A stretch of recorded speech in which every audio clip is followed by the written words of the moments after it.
Oye Lele, ¿tú conoces a la chica sueca que lucha contra el cambio climático, la Greta Thunberg? Sí, es muy famosa en China. ¿Y qué opinan los chinos sobre ella? Bueno, luego hablamos de ello. Muy buenos amigos, el vídeo de hoy trata sobre China y el cambio climático. Eso es, primero vamos a revisar algunas verdades y verdades a medias que se vienen repitiendo en algunos medios occidentales. Os ofreceremos unos cuantos datos interesantes para que reflexionemos sobre las responsabilidades de los diferentes países en cuanto a este problema. También repasaremos algunas de las medidas que está tomando China y cómo interpretan los chinos el discurso dominante en Occidente sobre la lucha contra el cambio climático. Para empezar, no cabe ninguna duda de que China es el país que más CO2 emite en estos momentos. Eso es, según los datos más recientes de la UCS, la Union of Concerned Scientists, China es el país número 1 del mundo en emisiones de CO2 con el 29% de las emisiones globales. Este dato sobre China nos lo vamos a encontrar en un montón de medios de comunicación, pero claro, hay que tener en cuenta que este país es el más poblado del mundo. Es decir, aunque todos los ciudadanos del mundo tuviésemos los mismos niveles de contaminación per cápita, China seguiría siendo el número 1 por simple demografía.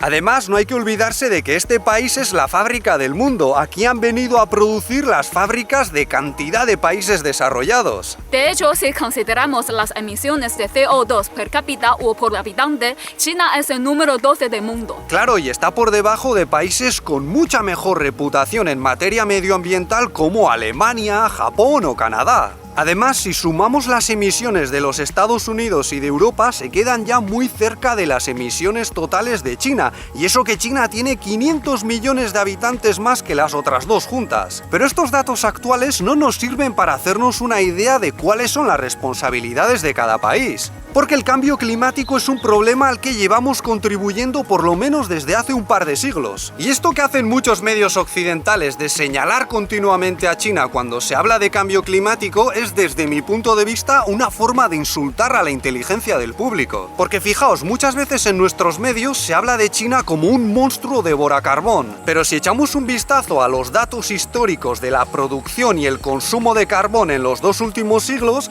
descubriremos que los niveles de China son una miseria en comparación con los del Imperio Británico y el Imperio Estadounidense. Mirando a este gráfico se puede entender mucho mejor quiénes son los principales culpables del cambio climático. Pero por alguna misteriosa razón, muchos periodistas occidentales se olvidan de este hecho. Y además tenemos la paradoja de que los países con la mayor responsabilidad histórica y objetiva en esta crisis que nos afecta en lo más fundamental a toda la humanidad, son los que luego van dando lecciones de derechos humanos por el mundo. A lo mejor es que esos países ya han encontrado una forma de garantizar los derechos humanos al margen de la destrucción medioambiental, pero de no ser así, a mí me parece que estamos frente a una contradicción bastante alarmante. Pero lo más gracioso es que incluso hoy en día, sin necesidad de hacer memoria, los niveles de producción y consumo de carbón per cápita de China no son muy diferentes de los Estados Unidos o Alemania. Dicho de otro modo, entre las grandes potencias industriales de la historia, China es una de las que menos ha contribuido al cambio climático.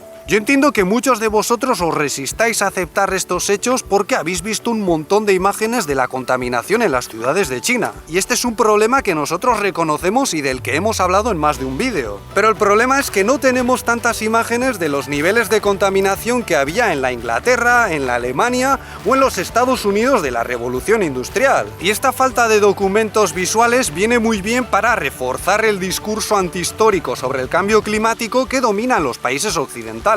En cuanto al petróleo, China es el segundo consumidor del mundo después de los Estados Unidos. Los Estados Unidos acaparan el 20% del consumo mundial, mientras que China tiene un 13%. Sí, el consumo de petróleo del gigante asiático, que como venimos diciendo es la fábrica del mundo y el país más poblado de la Tierra, es parecido al de Alemania, Canadá, Japón y Corea del Sur juntos. Pero si miramos a los datos históricos, descubriremos que muchos países desarrollados chupiguay y supuestamente ecologistas han consumido más petróleo que China, aun con una población muchísimo menor. Por ejemplo, si echamos un vistazo al nivel de huella ecológica de los ciudadanos de los diferentes países, es decir, si miramos a su nivel de despilfarro ecológico, por así decirlo, descubriremos que los chinos ocupan el puesto 68 en el mundo. Por cierto, en esta lista también hay países hispanohablantes habitantes como Ecuador, Nicaragua, Cuba, Guatemala, Uruguay o Guinea Ecuatorial,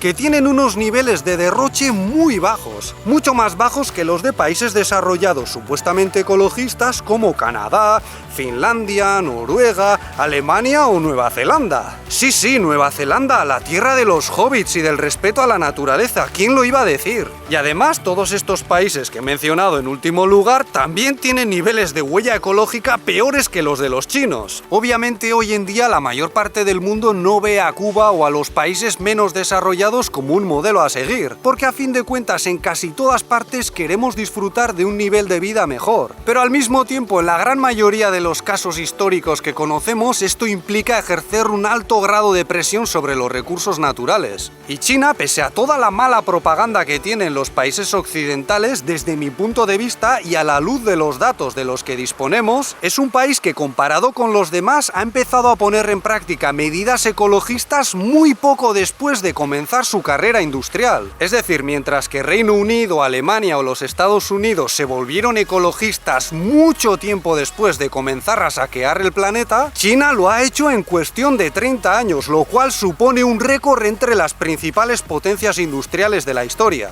Por ejemplo, para que nos hagamos una idea, China ya es el mercado más grande de energía solar del mundo. Y algunos diréis, ¿qué pasa, Javierto? ¿Que ahora sí te sirven los datos totales del país más poblado del mundo? Pues no, ya sabemos que la producción y el consumo de energía solar es muy pequeña comparada con el resto de las fuentes de energía de este país. Pero eso no quita que en los últimos años se haya dado un crecimiento exponencial en este tipo de instalaciones. Ahora mismo hay cerca de 200 gigavatios de fotovoltaica instalados en China.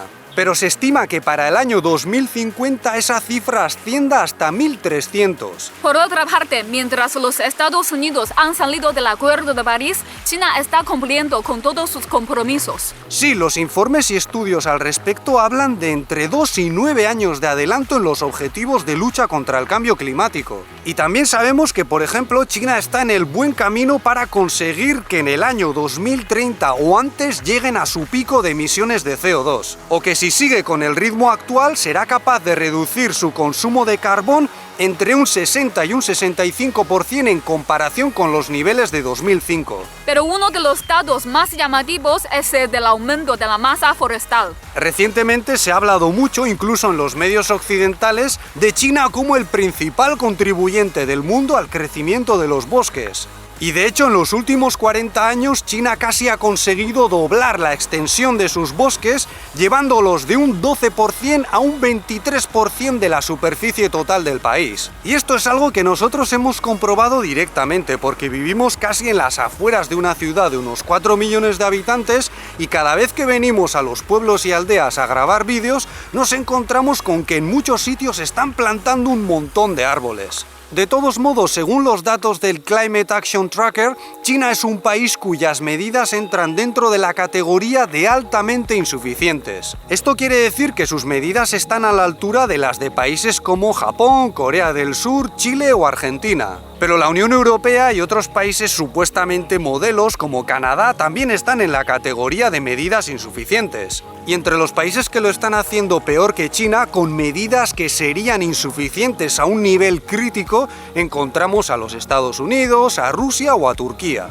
Claro, a todo esto hay que sumar también el contexto de guerra comercial entre China y Estados Unidos y entre sus modelos de desarrollo económico. Y la verdad es que sigo sin entender la forma en que los medios occidentales nos informan sobre estas tensiones y esta crisis. Porque el imperio de los Estados Unidos, con ese ejército que por sí solo emite más dióxido de carbono que no sé cuántos países juntos, es desde un punto de vista objetivo y con todos los datos sobre la mesa el principal responsable del cambio climático. Pero no vemos ninguna propuesta seria de sanción contra ellos. Mientras que China está continuamente en el punto de mira de muchos medios occidentales por cuestiones que las miremos como las miremos son menos graves que la del cambio climático. Así que cuando os vuelvan a contar el rollo de que China es un país dictatorial, que viola sistemáticamente los derechos humanos y que va a destruir este planeta, acordaos de que China es la fábrica del mundo, es donde se producen muchas de las cosas que consumimos en todo el planeta y que está haciendo mucho más que otros países con mucha más responsabilidad en esta crisis para que a todos nosotros no nos falte lo más básico.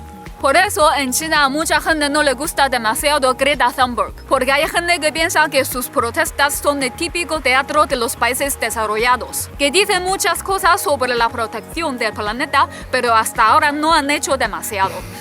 Eso es todo por nuestra parte. Ahora queremos saber qué opináis vosotros. ¿Qué pensáis sobre la responsabilidad de los países frente al cambio climático? Y si queréis que hagamos más vídeos como este, en los que ya sabéis que invertimos un montón de horas cada semana entre investigación, grabación, edición y demás, podéis animarnos dándole un me gusta, compartiéndolo, suscribiéndoos, dándole a la campanita para que YouTube os avise de la próxima subida, o ayudándonos a través de nuestra página de Patreon, en la que encontraréis más vídeos, guías para China y nuestro noticiario experimental. Muchas gracias y hasta la próxima. ¡Hasta luego!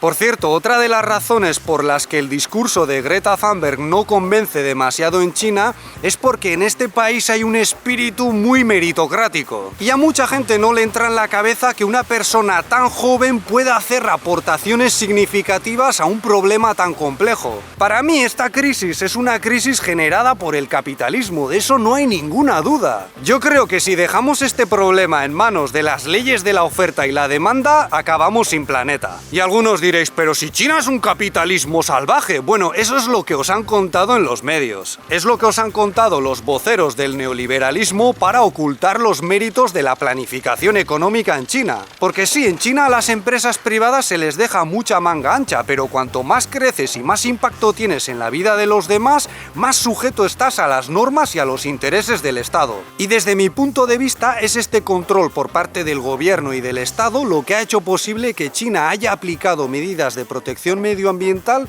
en un tiempo récord en comparación con otras grandes potencias industriales. Así que por mi parte, aparte de exigir más responsabilidades a los que más han contribuido al cambio climático, yo propondría un mayor control sobre las empresas, sobre todo de las más grandes, y que no nos cuenten el rollo de que la culpa ha sido de los pobres por haber vivido por encima de nuestras posibilidades, que no sería la primera vez.